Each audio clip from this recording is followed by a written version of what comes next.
I was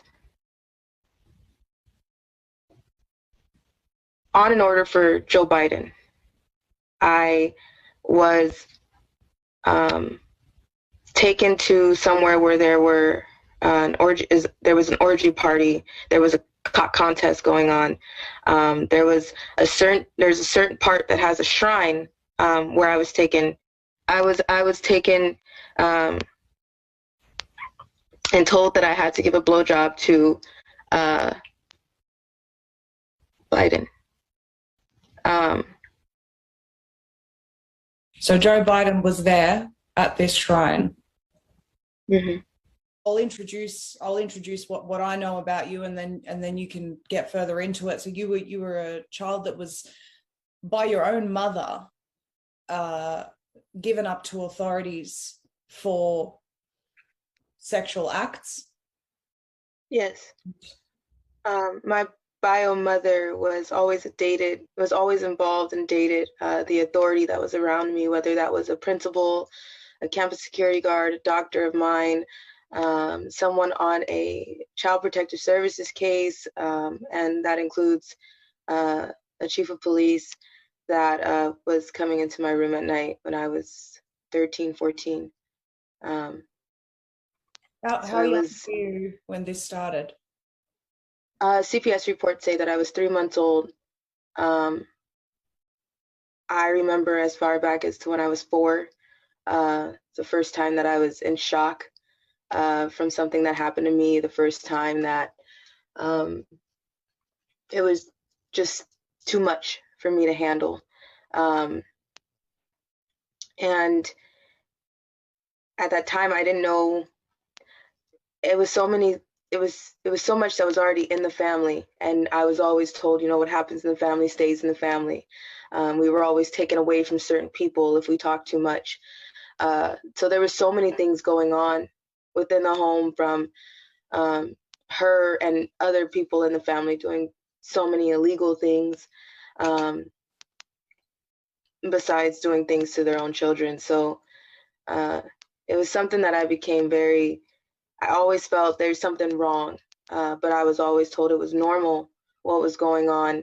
Um, but yeah, I was about 4 years old the first time I was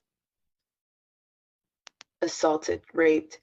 I was uh, with my babysitter, and this woman as well had many connections to what I call my surrogate. I don't call her anything close to a mom. I have a real mom that I'm adopted by now, but I don't call her anything close to a mother. But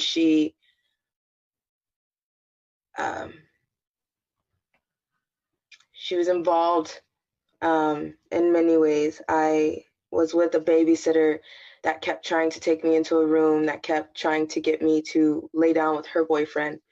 Um, and that's the one day that I remember fighting. I remember screaming so loud. I thought I was 6 years old, but looking back into legal documents, I was 4. Um, and I remember after being hurt, I was locked in a room and I was beaten because I was fighting. Um, and then I was put outside to sit in a driveway for hours because I was told it was my fault. Um, After that, it was taken to court. It was the first thing that I remember that was taken to court because the bruises were so bad. Everything that happened was so bad that it had to be. And the court case, I remember sitting in the courthouse, and I remember her losing the case, and it being my fault that something happened to me. So, from there, things continued, and being 4 in a court case and not knowing why you're in trouble for somebody hurting you. Moving on from there, I was confused about everything that happened. Is this okay? I started asking questions when I hit elementary and middle school with other students, like, how do you get in trouble? Is this something that happens to you? Because it was always something that happened to me. I was always told I was the favorite. I was told I was the one that everybody loved more. And Nothing about that was love. So to clarify, this is actually on record with Child Protective Services that these things were happening to you. And this is Yes. why you ended up in foster homes. Yes, this was one of the reasons going on, I was abused so much that I was working in strip clubs by 12 years old. I was very confused. But to be honest, because I didn't know any better, I was very hypersexual as well. And by 13, when, because at first it was just her boyfriends coming into my room at night. And then when the police officers came into play, they were taking me in my own closet and hurting me with the hangers and the things that were in my own closet. And then, I started running a lot. I started fighting a lot. I wanted to kill myself. I didn't want to kill, I didn't want to kill myself. I wanted the pain to stop.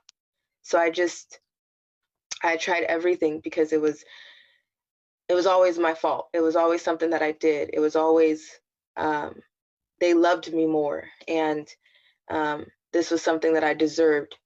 And after I started running so much with her dating police officers, married police officers, he started calling his friends to pick me up. He started calling his friends to meet me somewhere. They would pick me up as an officer on duty, and they would take me somewhere behind rocks. They would take me to empty car dealerships and park their cars the wrong way. No one questions them. No one, anywhere, everybody can say, no one questions the police. If you see them sitting the wrong way, if you see them doing something and you see them with somebody, you automatically assume that they did something wrong and that the police are going to fix it and that they're there to serve and protect. And that's not always the case. I know that there are some good officers, but they're very few and far in between. And there's another side of the badge, and it's called the Freemasonry Brotherhood police, the Freemason cops. And they do a lot of corrupt things. They bury a lot of things. They bury a lot of evidence. They do things and they get away with it. And covering up for elite pedophiles to low-level pedophiles. Everybody looks at the top, but covering all the way from the top to the bottom and in the middle, they cover for these people. They make sure that nobody asks any questions. They make sure that this is something that is silenced. It's made to look like it's someone else's fault. And after so many times of fighting them, being arrested and put into cars to be used, they would bring other girls, they would bring other kids. And I never met anybody else when it came to them. It was just they were bringing other kids. After so long. Sorry, Ali, these Freemason police officers, do they exist everywhere in the world? They exist everywhere. And unfortunately, it's in every department. It's everywhere. There's another side to the badge. There's always been another side. And I know that it's existed way before me. And unfortunately, I think it will exist after me because no one is brave enough to say anything. No one is brave enough to clean their own house. And even if you are someone on the force, if you try to acknowledge and if you try to turn somebody else in that's on the force with you, you get harassed, you get hunted down, you get stalked for the rest of your life. And this is what's happening now. After I spoke about them, we have gotten pulled over in every single state with no ticket, no logical reason, just harassment. 8 different states, we've got pulled over in 8 different states with no ticket, no logic, just where is your car? What are you doing? How long will you be gone? We had someone make a house call and told me they were watching my Instagram and they wanted to make sure that I didn't press charges on someone who decided to hop my gate back in California and tried to come into our home. There are underground tunnels that are under the schools, elementary, junior, and high schools all over the place. They exist everywhere. You've been in I'm them. sorry. You've seen Yes. these, been in these. Yes. Where do Yes. they They lead to amusement parks. They lead to hospitals, cemeteries, schools, celebrity homes, psychic shops. Uh, they lead everywhere. You mentioned in one of your previous interviews that it's like a whole other world down there. Can you Yes. describe it to us? What happens down there? Yes, there's every means of transportation. There's every walk of life. There's cities. There's different air supply. 15. My pimp put me on an order to go to the Getty, Los Angeles, California Museum. I was told I was going to walk through a field trip. I was taken with another girl. I call a friend of mine, and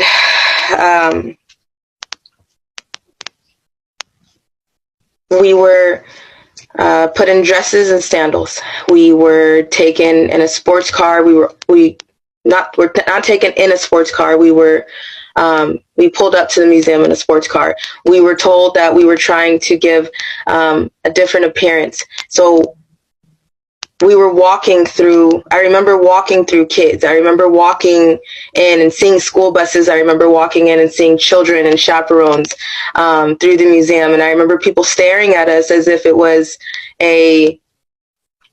were somebody special. We walked through the museum. There are, employees that know exactly what's going on in the museum. They block the doors. They know where the entrances and exits are. They take their orders from someone else when someone is trying to get underground through the Getty Los Angeles Museum. I was walked through. I remember taking stairs, going through a garden, taking an elevator. I was drugged, but I was walking. There are many situations in trafficking where you can be alert.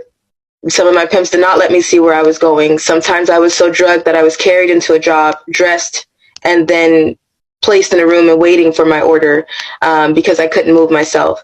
So at this time, I was able to walk. I was able to see what was going on. And I remember walking through. I remember talking to certain people after we got so far. I remember my ears popping. I remember feeling like I'm choking because the air was so